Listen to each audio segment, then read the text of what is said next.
Are you ready for a journey filled with magic and adventure? Dark Divide takes you into the world of Evylyn, a necromancer who grows stronger while evading capture. Run with her, fight alongside her, and uncover the secrets hidden in Ensceas. Chapter 5: The Patience of Peace. But she was not good at making plans. Evylyn was quickly learning that. Wouldn't they recognize me immediately? She asked the peppy forest elf, who turned to her with a frown. She placed her hands on her curves as she jutted her lip out in a pout. Come on, Evylyn, you don't trust my plan? Not really, no. I met you 2 days ago, that was. Vareia blinked before turning her attention back to her steaming mug of tea. Never mind sarcasm. She'd been told a lot of what Vareia had been saying recently was sarcasm. But it went over Evylyn's head every single time. So she simply grinned and nodded whenever the City丨said so. She tried to smile as an apology, but almost immediately let it falter as the sides of her mouth twitched. Smiling did not come naturally to her, and she was convinced that her resting expression was doomed to be a sullen frown for the rest of her life. My point stands, she said. I'm not exactly a nobody. In Ensceas, at least. They'll have my head the second I walk in there. Vareia remained silent for a moment before. In one swift motion, she'd pushed herself away from the table while squealing. Oh? What if I used illusion magic on you to disguise you? Wouldn't that wear off after a while? I mean, I'm strong. I could keep it going for as long as you need. Evylyn was certain Vareia could hold an illusion spell for several hours. But the question Evylyn was doubting the answer to was whether Vareia would keep the spell up. Sure, Vareia seemed nice and sweet and friendly, but she could have been fooling Evylyn for the past few days. So Evylyn wasn't holding her breath when trusting the City丨. And you have the energy to hold a spell up for that long? She asked. Her own mug of tea was steaming beside her, albeit slightly cooler than how Vareia had been preparing it before. She didn't even like the tea, but she didn't have the heart to tell Vareia that. Surprisingly enough. So she'd settled on telling the demigod the tea was too hot for her liking whenever Vareia commented on her lack of appetite, or the slight pout on her lips while holding her cup. Do you know any types of magic besides necromancy magic? Came Vareia's response. Evylyn raised an eyebrow. How is that relevant to what I asked? She grumbled, taking an indignant sip of her tea and swallowing the shiver that threatened to crawl up her back. We don't use as much magic as mortals do. It's easier for us to keep spells going for longer. Vareia said. Tracing the grooves of her table, her hunted eyes were intensely trained on the circular patterns. Until she dragged her gaze up to meet Evylyn's. I'm not a fighter. You can probably tell by looking at me. I don't look like I could strangle you to death. But I do look like I'd bake you an elderberry pie. Which for the record I would, but I am a mage. And as a mage, I've taught myself how to limit my powers so I'm not overexerting myself. You mean? You were barely trying when Judge came in here.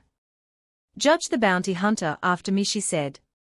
A sliver of a smile growing on her lips as she fought back laughter. She hadn't truly laughed in years. And she wasn't going to waste the few times she did on someone like Judge. I forgot to tell you his name. His name is Judge. No. I don't know his actual name, but when we met, he called himself my judge, jury, and executioner. He's hardly a jury. And he's not exactly an executioner. Not a good judge either. But that's what he introduced himself as. I'm sure his actual name is worse anyway. Hopefully it's not as bad as his fighting skills.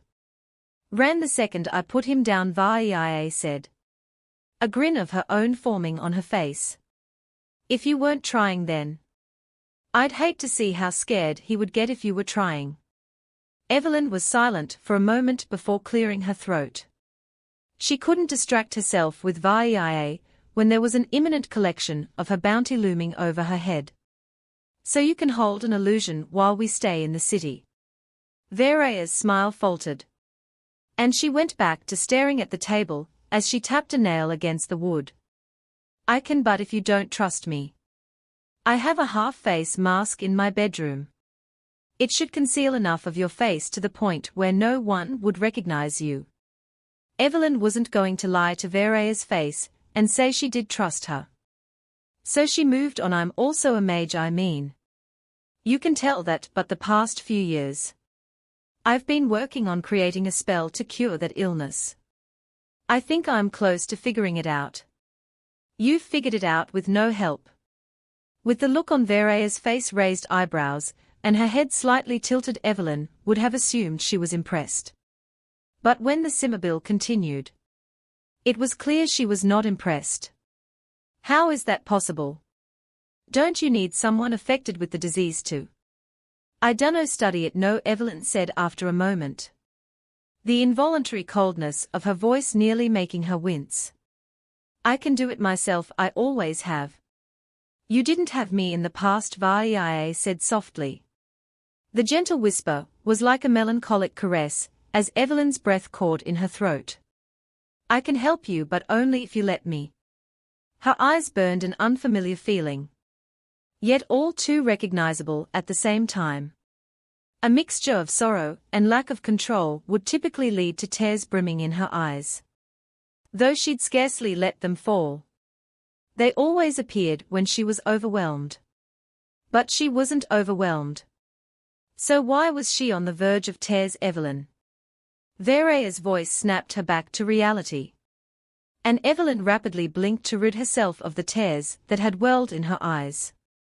Are you okay? I'm fine, she murmured. Her fingers had tightened around her mug. She hadn't even realized she'd grabbed it. Her skin had shifted to a light pink from how harshly she was gripping the ceramic. But she did not let her hold loosen. It was clear Vareia didn't believe her, as her eyebrows knitted together. But instead of pushing it, she simply said, I know healing magic, what I also know nature magic. Hunting magic and illusion magic. It was part of what I needed to learn in order to become a Valeriac hunter. I'm sure you're in the same boat. And you know a lot of magic, Vareia said.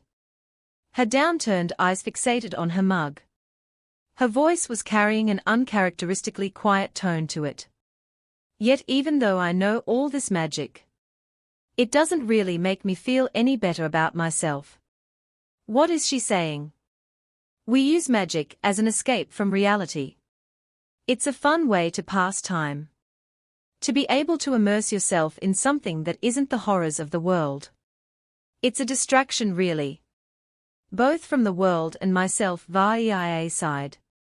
Fingers curling around the base of her mug. I wasn't happy until I realized I could rely on other people. I could give them the love they gave me. And I didn't need to depend on anything for happiness that wasn't myself. Magic included. You've dedicated your entire life to studying magic. Haven't you? I have, Evylyn said slowly. I'm perfectly happy. Someone happy wouldn't cry when someone offered to help them. Evylyn's lips straightened into a thin line as her jaw went taut. I'm not judging you, I've cried over less. The other day I cried when I burned my dinner. But I'm taking a while to get to the point. What I'm saying is that it's a lot easier to be happier if you allow yourself to trust others. It's not that simple, Evylyn said, shakily swallowing. She was not about to open up to someone she barely knew. And one she wasn't trusting at that. I can't trust others without reason to. I've been disappointed time and time again. She fell quiet for a moment before saying, You're the closest I've been to trusting someone in recent years. If that makes you feel better. Even if we didn't meet too long ago, it does. Vareia said, and her eyes crinkled as she smiled. How are you curing this illness? I've been trying to reverse necromancy magic, and use it to revive the parts of the body that have been killed by the sickness. It usually starts with the victim losing feeling in their one or more of their limbs. And I think it's because the body is slowly dying. Necromancy magic will revive what they've lost. I just need to figure out how to make it permanent. Wouldn't that be more suited to healing magic? Evylyn rolled her shoulders, letting her hands relax around her mug. Maybe. If I could revive what has died. And figure out a way to use magic to truly heal what I bring back. I think it would work. I just don't know how to do that well. That's what you have me for. I've studied healing magic almost as much as nature magic. Vareia said, so you're offering to help me? Even after I've been continually mean to you. The words weighed guiltily in Evylyn's stomach. And no matter how much she swallowed, she couldn't seem to rid herself of the pit. Vareia didn't respond. Instead she extended a hand. And Evylyn took it with a cautious hand after realizing what Vareia was trying to do. Vareia's grip grew firm, soothing Evylyn and warming up her hand before the Cimabile pulled away. If you'll let me help you, I will do whatever I can to assist. It's been too long since I've been able to help others. Vareia's expectant brown gaze met Evylyn's, and her freckles grew smaller as she smiled again. Evylyn was silent, weighing Vareia's words with a skeptical but hopeful mind. She inhaled after a moment before saying, if you're really willing to help me cure an entire city, then I'd be a fool to say no. Vareia's grin widened, and she cupped her hands around her rounded cheeks. Evylyn nearly smiled at the sight. We'll do this together. Word count 11,421 20,000. A random bolded word in a chapter indicates where I've passed a milestone. QOTC. What do you think of Evylyn and Vareia's relationship? Chapter 6 Roots. Evylyn had refused to carry out her plan for several days, technically a few weeks. But she wasn't counting following her chat with Vareia. She was too worried something would go wrong, whether from the town or from a different source. As such, she'd been cooped up in Vareia's cabin, and her only source of entertainment had been from the Cimabile's lengthy ramblings. Right now, she'd started to go on a tangent about how she'd learned to do self-reflection, or something of the sort. Evylyn waved a hand in the air to fan out Vareia's magical incense, the potent smell of berries spreading to the rest of the room and lessening her headache into more of a dull throb. So I know this Hororus, and he's like super calm. Impressively calm. I asked him how he did it, and he showed me it was easier for me, because combining teachings from a goddess of tranquility and a goddess of healing was practically meant to be. Vareia said, twirling a loose curl around her finger with her back turned to Evylyn. She was wiping off her counter with a damp rag, and the way she was able to move so gracefully had practically entranced Evylyn. I returned to my roots after that, no pun intended. Spending time in nature really helped me realize what I should prioritize in life. Vareia continued. She glanced over her shoulder, and before Evylyn could look away, their eyes locked. Evylyn could feel her cheeks heat up as she averted her gaze. Which is, Evylyn asked, being kind. I know it sounds cliché, and that was the lesson of every tale our elders taught us. But it's true. My elders told us stories with completely different endings. Evylyn said. I'm not even going to repeat what they said. Evylyn supposed her natural cynicism made sense if all she'd grown up with was her elders telling her violence solved every problem, and death was the first solution. She'd naturally stray to negative thinking. She wasn't sure how Vareia had been like her, given a healthy upbringing filled with benevolence. But she didn't really care. She didn't have to deal with a clone of herself, and for that she was grateful. Try gardening. It helps clear your mind, Vareia said, letting go of her towel and wiping her hands on her silken pants. That's one of the first things I started with. Evylyn paused, taking a deep breath, as she tried to quell the insecurities that jumped to mind. I tried gardening once, it didn't go well. Why? Well. Evylyn gestured to herself. And Vareia tilted her head, her messy heap of curls falling to the side. Nothing really ever stays alive when I'm around. I've stayed alive. Vareia beamed for the first time. Evylyn noticed she had slight dimples when she smiled. You should give it another shot. You're more careful than I am. You would be a natural. If we can get past the whole death thing. The whole death thing is kind of my thing, Evylyn said, though she made sure to bite her tongue as a snarky remark danced on the tip. Even if I wanted to give it up, which I don't. I couldn't. My physical body revolves around death. You can get around it, Vareia said simply. I was thinking we go to Ensceas today. Vareia had been thinking that every day. And every day she was shot down. Evylyn didn't own a masking gem. And while she was sure Vareia could hold an illusion spell for their trip, she wasn't sure she wanted to make the elf do that. So her only option was the riskiest one, going in with a half-fledged disguise. I don't know, was all she could muster.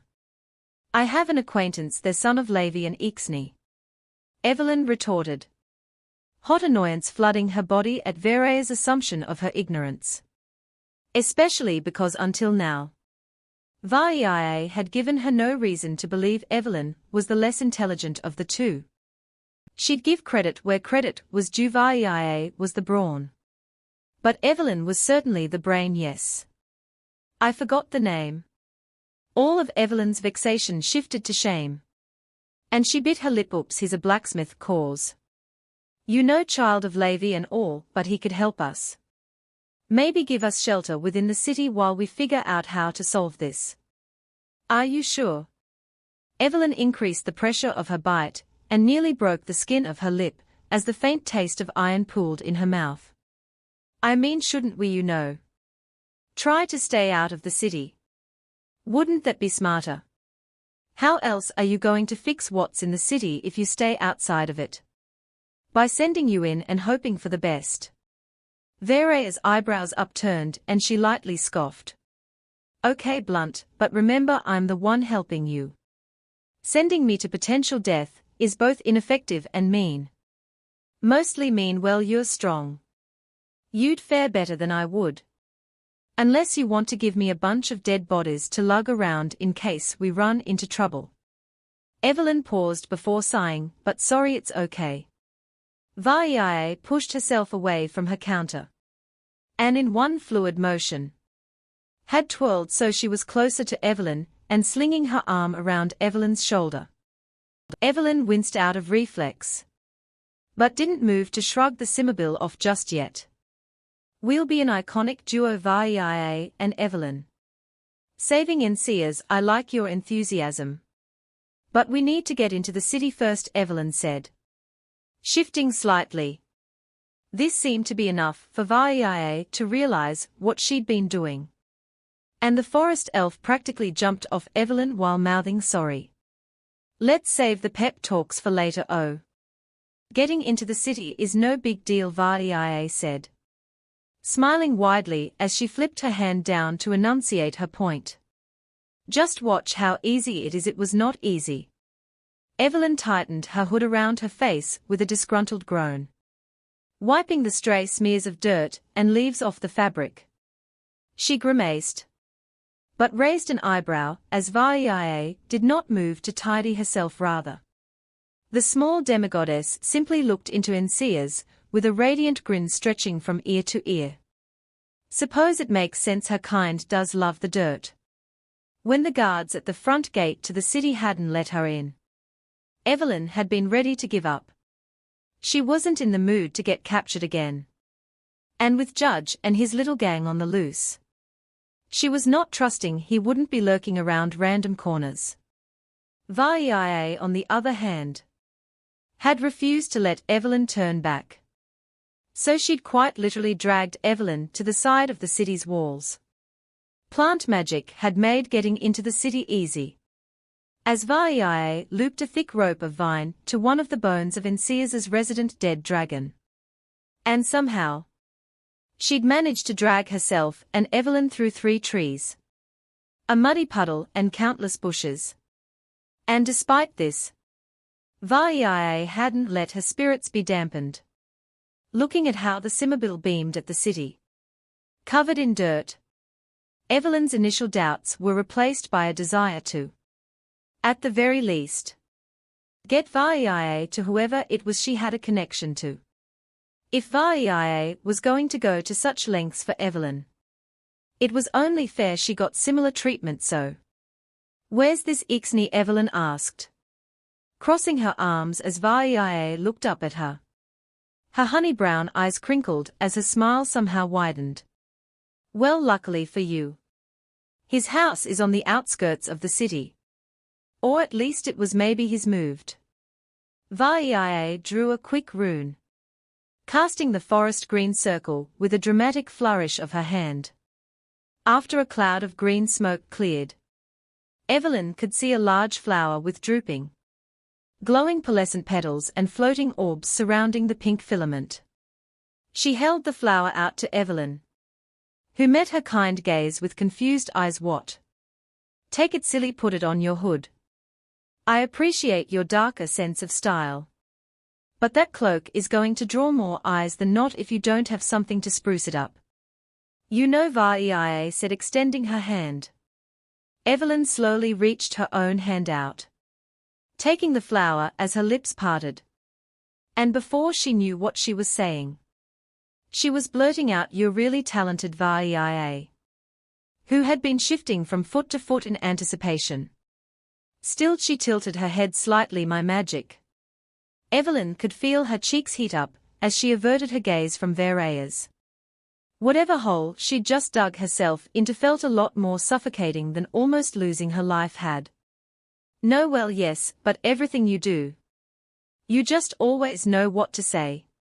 And you're really powerful, and it's a nice change of pace, thank you." Vareia was silent for a moment, and Evylyn noticed her green cheeks were tinted a slightly darker shade, like she was blushing, but Evylyn ignored it, assuming it to be a trick of her eyes. "That's really nice of you." Evylyn could practically hear her unspoken words. "For you, someone like her couldn't be kind." And both she and Vareia knew that clearly.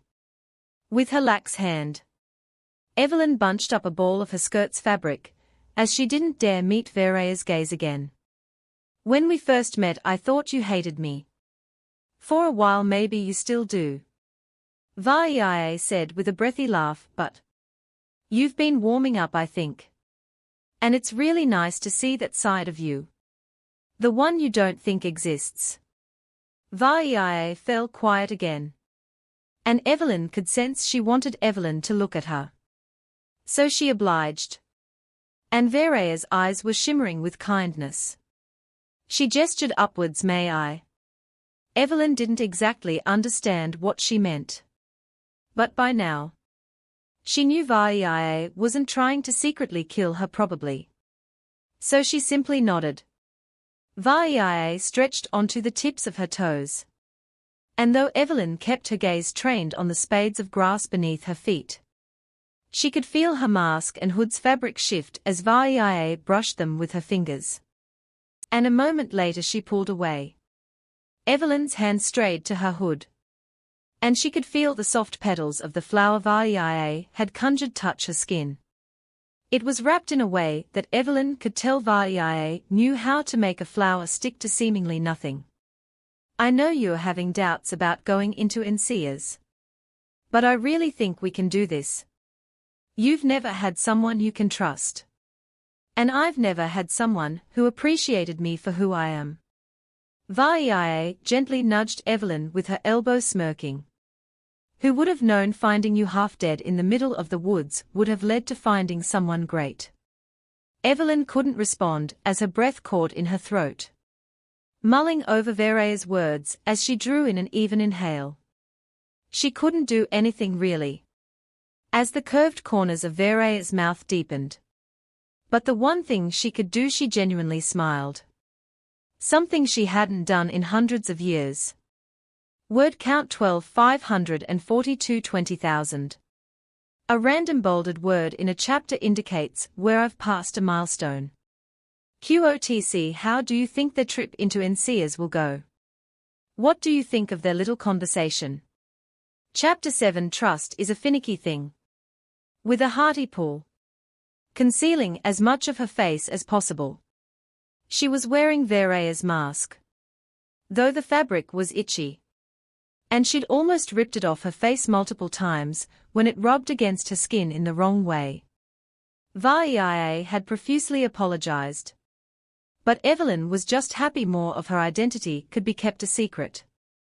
She was glad glowing eyes weren't considered out of the norm for Estanians, because she knew even without a mirror, the lavender of her eyes was enough to softly highlight her red skin, without seeing the imprints of her bones. She doubted anyone would recognize what she was or who, but she didn't want to take any chances. Much of her walking had been conducted with her eyes shut and Vareia unhelpfully guiding her with delayed verbal responses. "Don't look so nervous, Evie," Vareia said, looking up as her chubby cheeks and full lips spread in an animated grin. "We'll change this town soon enough." And she'd be lying if she didn't say her stomach was churning with every trepid step she took. Every time her leg moved, she was reminded of why she hadn't visited Ensceas any time recently. They wanted her dead. And she couldn't change that. She didn't want to change it on some level. That amount of change was both terrifying and practically improbable. "Yeah," she replied absent-mindedly, gnawing on her lip. "I thought you said this Ixnay lived on the outskirts." "He does?" Vareia said before taking a sudden sharp right. Evylyn nearly tripped over her feet as she skidded to a halt and followed Vareia, mumbling a string of curses under her breath. Ensceas was pretty when Evylyn could stop and look without someone shouting at her from behind about a bounty. It was a cluster of tight corners and dimly lit alleyways, with brick houses crowding the streets and the faint smell of burnt runespowder in the air. In terms of crime, it wasn't nearly as bad as some of the other cities Evylyn had visited. But she wouldn't be surprised if she left the city and her wallet had somehow been snatched from her purse.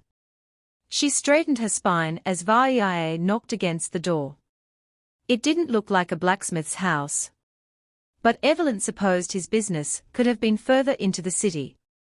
After a moment of Vareia tapping her feet against the stone floor and smiling, and Evylyn waiting with clasped hands, the door swung open. Evylyn had to crane her neck to meet the eyes of the man, a burly, bushy-bearded hulk with tan skin and piercing yellow eyes, the same shade as the fire flickering in his forge further into his house. An unconventional place to keep a forge. But Evylyn supposed she wasn't judging Ensceas. Vareia said. And if Evylyn thought she looked silly standing next to Vareia, that feeling was doubled seeing her next to this Ixnay. Ensceas tilted his head ever so slightly, and the soot marks smeared across his rough skin shifted as he frowned. He was soon smiling, however, as clear realization dawned on his face. Before Evylyn could blink, he'd scooped Vareia up and twirled her in the air. "Vareia, my old friend," he bellowed. And despite the deep baritone of his voice, his tone was as bubbly as Vareia's. "How have you been?" as he gently set Vareia down. The Cimmerbill rubbed the back of her neck with a sheepish smile. "I've been good. That a forest retreat was a miracle. Really remember that was what? 300 years ago?" Ensceas asked before laughing, a hearty, resounding sound that echoed throughout his large house. It was scarcely decorated, though Evylyn supposed having too much furniture around would be a fire hazard. 400, Vareia said, smile broadening. "But what about you? Is Griner still doing okay?" Ensceas' grin faltered, shifting to a sullen frown. He fidgeted with his meaty hands. And Evylyn found herself stepping back at his sudden shift in mood. She already wasn't trusting this man, regardless of whether Vareia knew him. And for him to be so sudden was unsettling there. Not well, Ensceas said. And despite his obvious attempt to mumble the words, they were still spoken with a resound that pounded at the walls. Vareia blinked slowly. We figured we were immune to whatever disease has been plaguing the city for all these years. But he sighed, bright gaze dropping to his ash-coated floorboards. It seems not, they've been sick for years. Can we see them? Vareia asked gently, resting a hand on Ensceas' upper arm, seeing as that was as high as she could reach. Ensceas' tense posture relaxed before he gave a slight jerk of his head. The further into his house they got, the hotter their surroundings grew. Evylyn pulled her hood away from her skin, uncomfortable as her skin grew slick with sweat. But she didn't dare take it off. Maybe Vareia could trust this man, but she couldn't.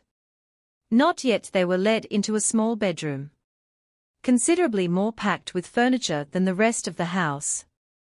There was a giant wooden chair next to the bed, next to the frail being laying under the covers. Ensceas bit back another sigh as he plopped down into the chair, the legs groaning angrily as he leaned forward.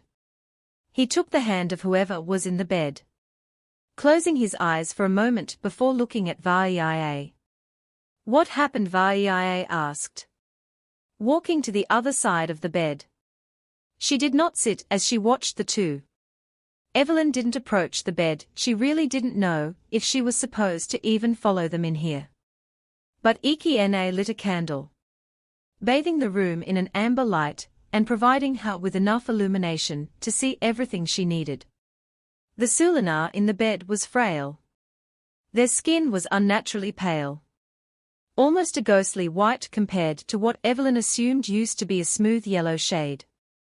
Their face was gaunt, with little meat to hold up their sharp features, and their messy brown hair spilled out onto the bed in disheveled clumps, like they hadn't been able to care for it for years. Evylyn took a step back, her breath catching in her throat.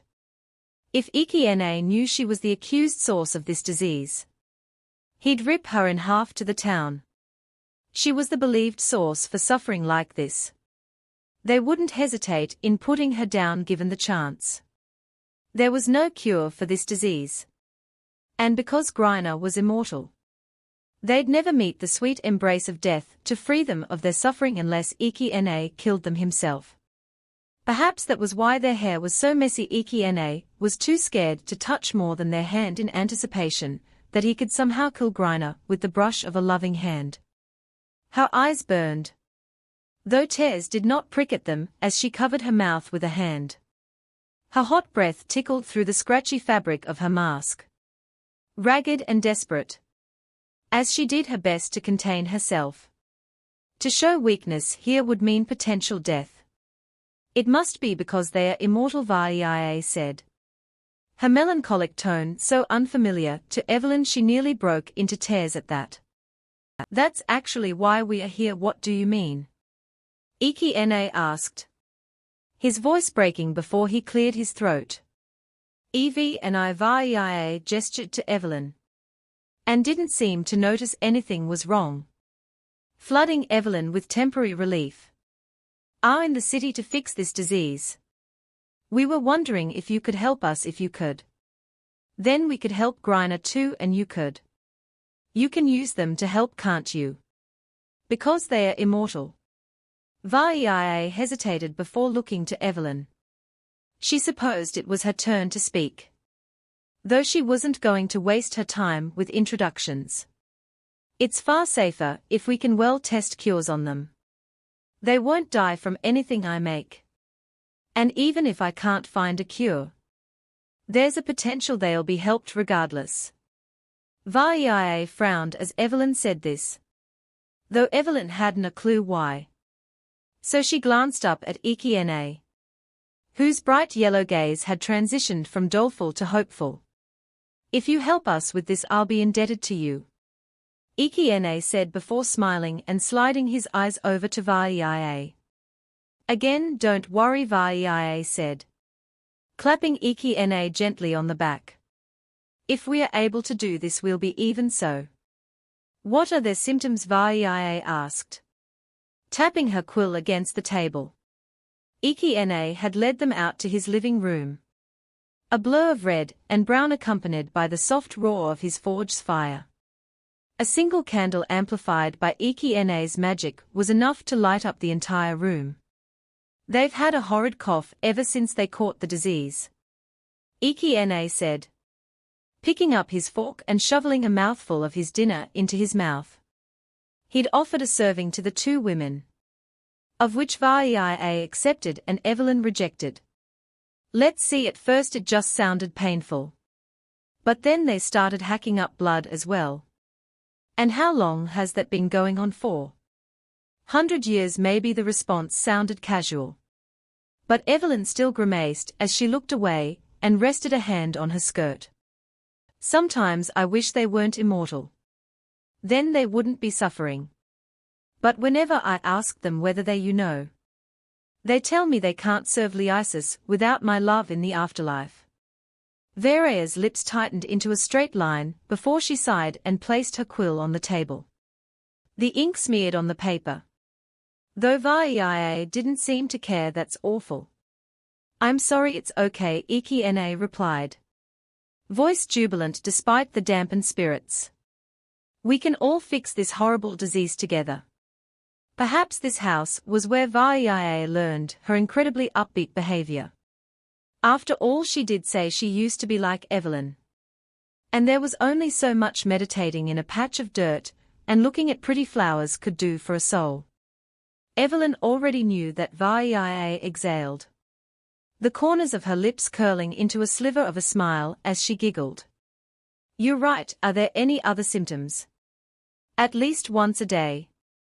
They'll typically writhe in pain, I don't know why. And it's always random, can be while we're sleeping. Can be while I'm making dinner. Oh. That's another symptom. They can hardly keep anything in their stomach. And they practically live off liquids now. Guess we are lucky they don't need as much substance as a mortal does." "I wouldn't call suffering lucky." Evylyn supposed she was biased, seeing as she was practically made from the essence of death. But she didn't see the point in allowing someone to suffer like Griner had been for hundreds of years in the name of love. Perhaps those who could live forever were just as scared of death as mortals were. "There are other smaller symptoms, but..." Ensceas tilted his chair back, and the floorboards beneath him creaked angrily. "That's the gist of it. I'm assuming it's different from how a mortal would fare." "And how have you been during this?" Vareia asked, leaning forward as she met Ensceas' gaze, who quickly ducked his head. His eyes flickered to Vareia for a moment before falling back to the floor. "We can talk later," he finally said, voice a mixture of gruff sadness and feigned optimism. "Other things are more important right now." Vareia shrugged slightly cheekily, smiling. "All right. We'll talk later. It's good to see you again after all these years." "Though same can go to you, little lady." Ensceas was silent for a moment before rubbing a hand against his beard. "I forgot to ask earlier, who's your friend?" "Oh. Vareia paused before her jaw went taut and she met Evylyn's gaze out of the corner of her eye. She remained silent. To which Evylyn sighed quietly. She supposed she would have to introduce herself at some point. And now was as good an opportunity as ever. "My name is Evylyn," she said after a moment. And her hand instinctively strayed to where it would be concealed if she had to draw a rune in case of a fight. And as expected, Ensceas replied with a shocked Evylyn. "Evylyn the Necromancer, word count 1542620. 000. A random bolded word in a chapter indicates where I've passed a milestone. QOTC, what do you think of Ensceas and his partner? Do you think they'll be helpful in figuring out a cure for this disease? Chapter 8 Sun Griffin Evylyn knew that. And still. She felt her heart stutter a beat, as she clenched her teeth and sharply inhaled. Ensceas' eyes crinkled. The vibrant yellow dimming, as he stared at Evylyn with an emotion she couldn't place. Fear, anger. After what felt like an eternity of tense silence. She forced her shoulders to relax. Though her posture was less rigid. Her emotions were a whirlwind of negativity, fear. Anticipation, defensiveness. But she would need to look as passive and docile as possible if she wanted to try and appear like she wasn't a wanted fugitive. Yet she did not completely meet Ensceas' gaze. Yes. My name is Evylyn, as you obviously know. The floorboards beneath Ensceas' heavy boots shifted slightly as he took a step back. Placing a hand on his hip. He rubbed the nape of his neck with his other hand. Lowering his gaze, you know. I was starting you think you were some myth. What? Evylyn said, snapping her head up. A myth. A sliver of a warm smile grew on Ensceas' face. Well. Of course. I've lived in this city for hundreds of years. Bending ore and minerals to my will. And I've never seen you. How long has that bounty been out? 200 years. Give or take, Evylyn replied.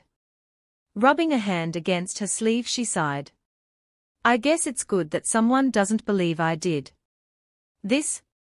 Even if it's because you didn't think I existed. The town is obsessed with you. It's a little impressive, honestly. Ensceas crossed his arms, muscles rippling. Everywhere I go. There's a wanted poster with your face on it. How long has it been since you visited Ensceas? Well, I was forced here a few weeks ago by bounty hunters. And barely escaped with my life. Evylyn trailed off as Ensceas raised an eyebrow. Had she said something wrong? I know about that. Well. At least I heard about it. I just thought they made it up so they could trick more people into fearing you. Then I don't know, a couple years. I mostly stick to taverns outside cities now. Less of a chance of being recognized.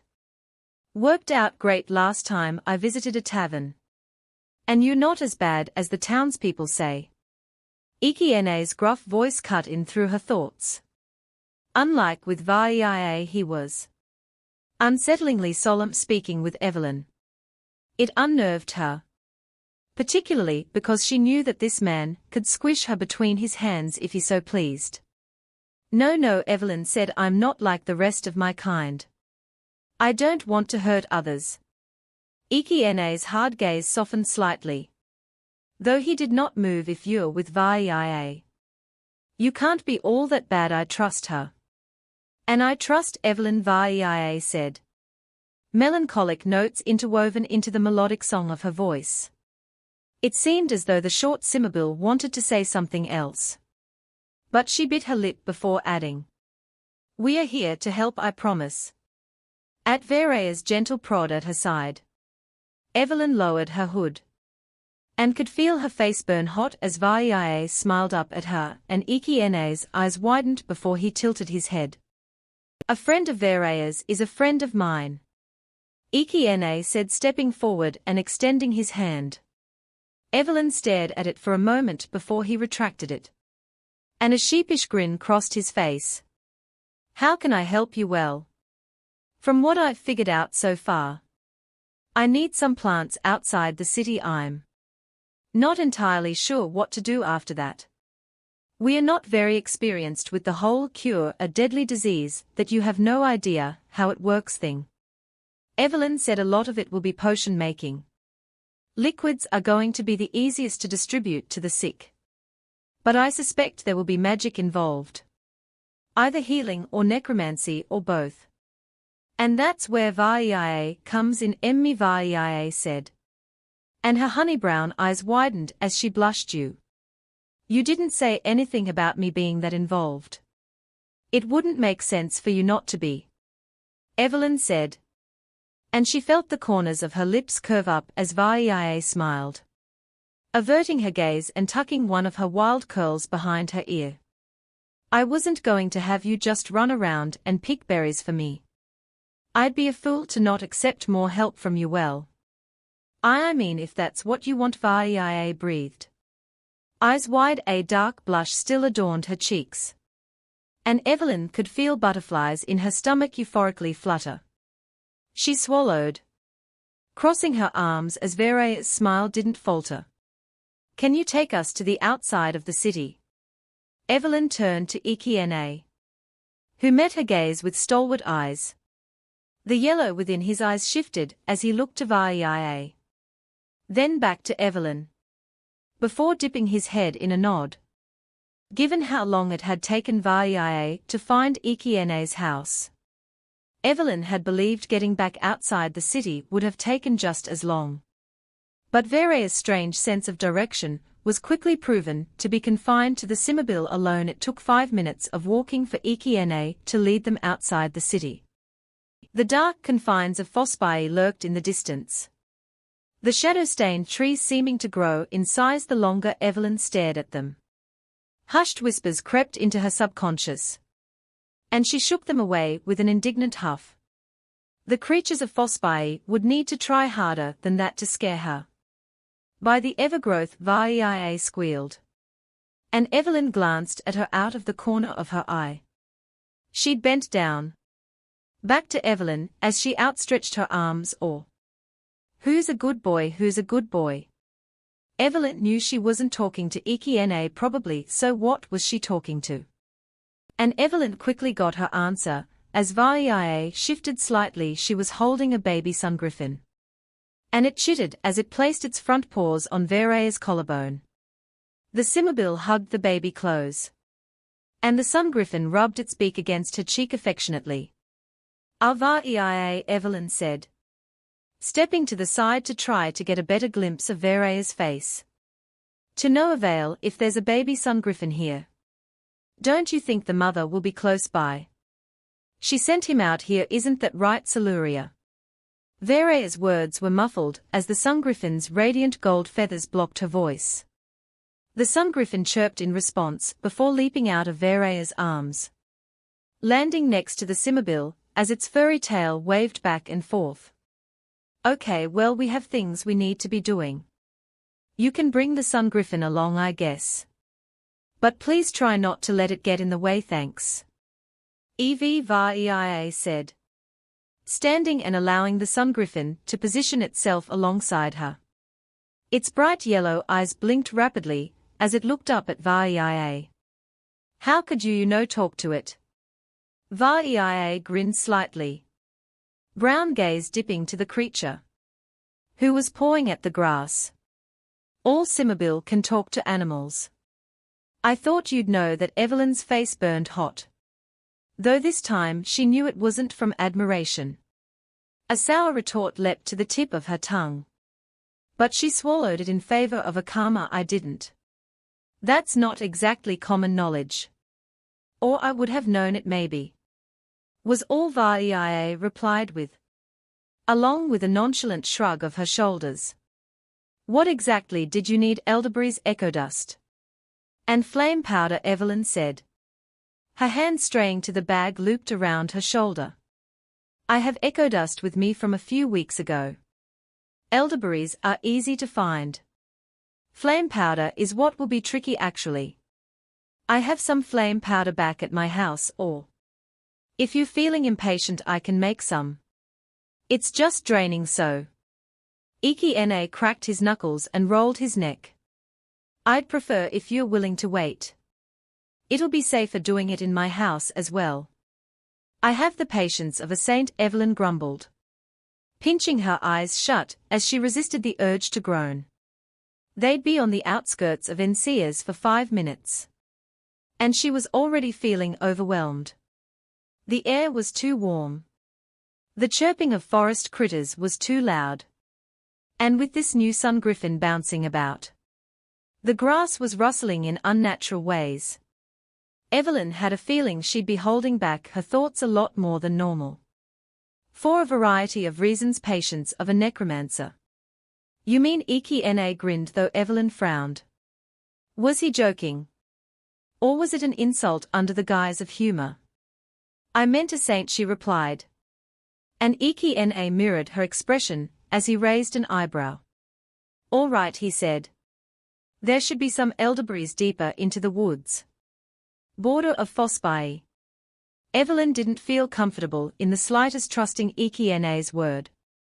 And it seemed as though she made the fact obvious as Ensceas briskly walked forward, turning a blind eye to her as he gestured for Vareia to follow. It wasn't that she was trying to be unfriendly, she just naturally looked and sounded unapproachable. She supposed. She opted to remain silent as they walked through a row of bushes, breaking into a clearing sparsely filled with towering trees. The green hues of the foliage created a cascading trail of broken pieces of lime light, leading from the tops of the trees to the dirt-strewn ground. Evylyn remembered this section of Estania relatively well. There was a stream to the north, and a temple of a god to the west. And this area was notorious for its deadly plants and poisons, leaving many dead creatures lying around. The smell was masked by the sweet aroma of the berries. But Evylyn knew that even if she didn't see anything, something dead was lurking in the shadows. How many berries do you need, Evylyn? Vareia's chipper voice piped up, her short form hidden by a bush. The sun griffin scampered around her feet, sticking its beak into the bush before falling back on its rear. A few handfuls, we are only testing for now. So I'm only going to be making a few batches, I think. The moonlight dimmed as she approached a bush ripe with colorful berries, forcing her to draw a fire rune if she wanted. She could attempt to make flame powder right now, but she frankly didn't trust her own abilities. And Ensceas was a forgeman, he'd have a better idea. Quiet humming filled the clearing, nearly masking all the chirps from creatures around them. Something Evylyn would have been thankful for. But she wasn't, because she could hear leaves crunching from behind her. And a quick glance around the clearing told her it was not either of her companions. She stepped towards Vareia, leaning down next to her and nudging her gently. There's someone around, we need to be quiet. What? Vareia's eyes grew wide, though it didn't seem to be from fear. I doubt they are here to hurt us. We are in the middle of nowhere. She was quiet for a moment before scooting over to the side. Would it make you feel better to help me pick the berries? Evylyn's mind jumped to saying yes, but she didn't verbalize that. Instead, she tightened her lips. It could be Judge, or one of his goons, or another bounty hunter. I don't want to take that chance. Okay, well, sure, but it could not be them. Vareia dropped a handful of berries into her bag before looking up at Evylyn. I think you are just on the edge. We can go back in a bit, but we need these berries first. Come on, Va. She trailed off as the snapping of a twig behind her made her jump. We need to leave now. Hold on. There are a few more berries, please, Evylyn said, her voice pitifully breaking between her newfound fears and her other brewing emotions. She was very done with what was outside of Ensceas. She just wanted to leave. Okay, Vareia said, jumping to her feet. Sorry that took so long. I'm a slower berry picker than I remembered. She looked up at Evylyn, and her eyebrows knitted together. Is something wrong? You didn't listen. Evylyn snapped. She turned to leave, crossing her arms as she resisted the urge to fidget. I don't want to talk to you right now. But she couldn't say that. She could hear Vareia move to respond. But before she could, the crunching of leaves grew louder. Evylyn quickly realized they were footsteps and approaching fast. What if it's the sun griffin's mother? Vareia asked. Hadn't she said the sun griffin wouldn't see its mother?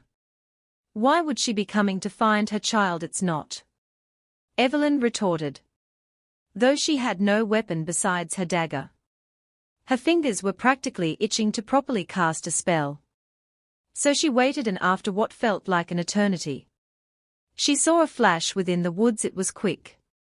It was blurry and she could barely see it. But what she could see of it was that it was very clearly the shape of a mortal. Not a forest creature. As the video comes to an end, more mysteries are about to be unraveled. How will Evylyn's fate unfold?